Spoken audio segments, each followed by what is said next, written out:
اور اگر کوئی میت کے مرنے کے بعد ایصال ثواب کے لیے قرآن خوانی کرواتا ہے تو یہ آپ بریلوی ہیں، آپ دیوبندی ہیں، آپ اہل حدیث ہیں، آپ جو بھی ہیں، ان تمام چیزوں سے 2 منٹ کے لیے باہر نکلیں اور یہ مکمل ویڈیو دیکھیے، اس کے بعد اس پر کچھ بات کرتے ہیں۔ کہتے ہیں کہ ہمارے عزیز فوت ہو گئے، وہ کہتے ہیں کہ اگر ہم کل خوانی وغیرہ نہ کریں تو رشتہ دار تانا دیتے ہیں۔ ایک طرف رشتہ دار تانا دیتے ہیں، ایک طرف حضور ناراض ہوتے ہیں، تمہاری مرضی جس کو راضی کرو۔ وہ بدعت ہے، بدعت کرو گے تو حضور ناراض ہوتے ہیں، نہیں کرو گے تو رشتہ دار ناراض ہوتے ہیں۔ اب پلڑے میں دیکھ لو، ایک طرف نبی ہے، ایک طرف رشتہ دار ہے۔ آدمی فوت ہو جائے، اس کی تعزیت میں لوگ کلخانی 40واں کرتے ہیں، اس بارے میں بتائیں۔ رسول اللہ صلی اللہ علیہ وسلم کے صحابہ کرام اور اہل بیت حضور کی موجودگی میں فوت ہوئے ہیں۔ پیغمبر نے اپنے کسی صحابی کے نہ کل کی ہے، نہ 40واں کی ہے، نہ 7واں کی ہے، نہ جمعرات کی ہے، نہ باقی معاملات کی۔ تو اگر کوئی دکان یا مکان میں برکت کے لیے قرآن خوانی کرواتا ہے تو چونکہ یہ رقیہ ہے اس لیے جائز ہے، اگرچہ نبی کے دور میں یہ نہیں تھا، بشرطے کہ اس کو سنت نہ سمجھا جائے۔ اور اگر کوئی میت کے مرنے کے بعد ایصال ثواب کے لیے قرآن خوانی کرواتا ہے تو یہ رقیہ نہیں ہے بلکہ عبادت ہے نا، اس کے لیے ثبوت چاہیے اوپر سے، اور وہ ثبوت ہمارے پاس نہیں ہے قرآن و سنت سے، صحابہ سے کبھی نہیں دیکھا کہ حضرت ابو بکر کا انتقال ہوا تو آپ نے دیکھا کہ حضرت عمر نے قرآن خوانی کروائی ہو۔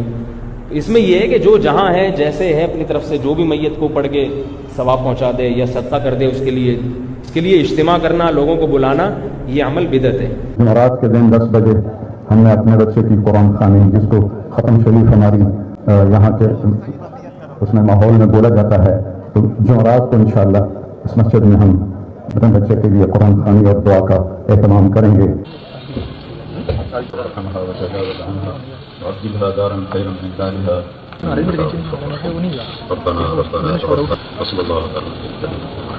اپنی ویڈیو دیکھ لی، اب میری بات بھی سنیے۔ آج تک تم یہی سنتے آ رہے تھے کہ پاکستان کے اندر 2 قانون ہیں، امیر کے لیے الگ قانون ہے، غریب کے لیے الگ قانون ہے، لیکن آج پتہ چلا کہ پاکستان کے اندر شرعی قانون بھی 2 ہیں، امیر کے لیے الگ شرعی حکم، غریب کے لیے الگ شرعی حکم۔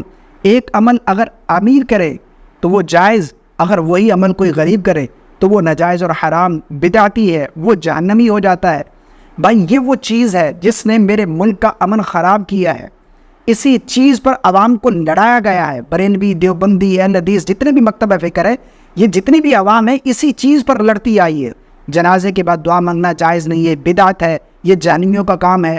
اسی طرح قرآن خوانی کرنا، میت کے لیے ایصال ثواب کرنا، یہ جائز نہیں ہے، یہ بدعت ہے، یہ ناجائز اور حرام ہے۔ اگر کوئی کرتا ہے تو اس پر بدعت کے فتوے، اگر کوئی نہیں کرتا تو بریلوی اس پر کہ یہ تو وہ ہو گیا، مر گیا مردود، نہ فاتحہ نہ درود، یہ تو گستاخ ہو گیا، یہ تو بد مذہب ہے، یہ تو فلاں ہے۔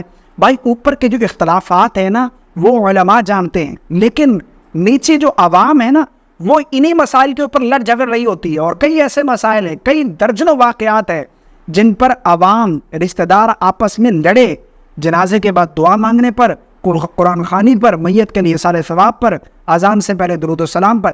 اس چیز نے عوام کو لڑایا ہے اور علماء نے اس پر فتوے جاڑے ہیں کہ جو اس طرح کرتا ہے اس کے پیچھے نماز نہیں ہوتی، اس کے گھر جانا جائز نہیں ہے، جو قرآن خوانی کرتا ہے وہ بدعتی ہے، اس کے ساتھ تعلقات قائم نہ رکھیں۔ بہت سارے واقعات ہیں آپ جو خود کرتے ہیں، جو اتنے بڑے بڑے اکابر، میں اس پر یہ نہیں کہتا کہ یہ کوئی عام شخصیت ہے، علماء دیوبند کی بڑی بڑی شخصیات میں ان کا شمار ہوتا ہے۔ تو اب میں کیا کہوں، عوام بہتر جانتی ہے۔ بہرحال آج اگر آپ کے سامنے کوئی اس طرح کی بات کرتا ہے تو آپ اسے روکیں کہ اس طرح کی چیزوں پر ہمیں نہ لڑایا جائے۔ یہ تمام وہ کام ہیں جو آپ بھی جائز سمجھتے ہیں۔ السلام علیکم ورحمۃ اللہ۔